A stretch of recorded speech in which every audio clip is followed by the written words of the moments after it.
Со нова модерна обиколница во должина од 14 километри и вредна неколку милиони евра, општина Кавадарци ќе го решава сообраќајниот метеж во градското јадро, особено со тешките товарни возила шлепери, кои дневно ги има преку 1000. Според министерот за транспорт и врски Александар Николовски, кој денеска беше запознат со перформансите на овој капитален проект, изградбата на обиколницата веќе утре како информација ќе биде доставена до владата, а јавното предпријатие за државни патишта ќе добие задача да ја изготви проектната документација. Заеднички се договоривме да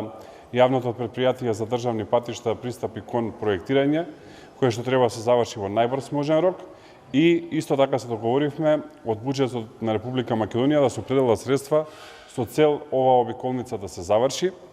Не би сакал да давам рокови, но она што можам да го кажам е дека ќе направиме се во текот на овој прв мандат на владата на ВМРО ДПМН оваа обиколница да се заврши. Општина Кавадарци е втора општина по територија во Македонија, со само 2% невработеност, а и е втора општина во учеството на БДП во делот на приходите на државата, што укажува на една многу голема индустријска раздвиженост, вели градоначалникот на Кавадарци Митко Јанчев и додава дека изградбата на обиколницата е повеќе од потребна, бидејќи освен локално, таа ќе има и регионално значење. Обиколницата, според првичните проекти и задачи кои што ги имаме на општинско ниво, некаде на околу 14 км, почнува последни година и завршува со оригиналниот патен правец кој се врзува за Витачево или за Мајден, каде што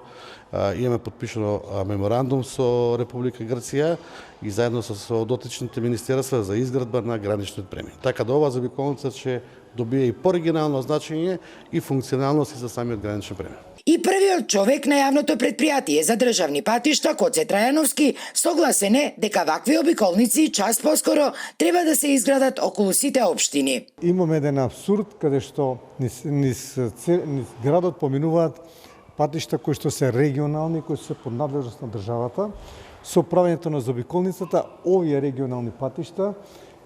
нема да бидат веќе под надлежност на државата, туку ќе бидат под надлежност на општината, а воедно исто така ќе се овозможи голем развој на општината Кавадарци. Освен увидот во дигиталната презентација на обиколницата, министерот Николовски и директорот Трајановски извршија увид и во финишот од градежните работи на улицата Ѓорги Соколов.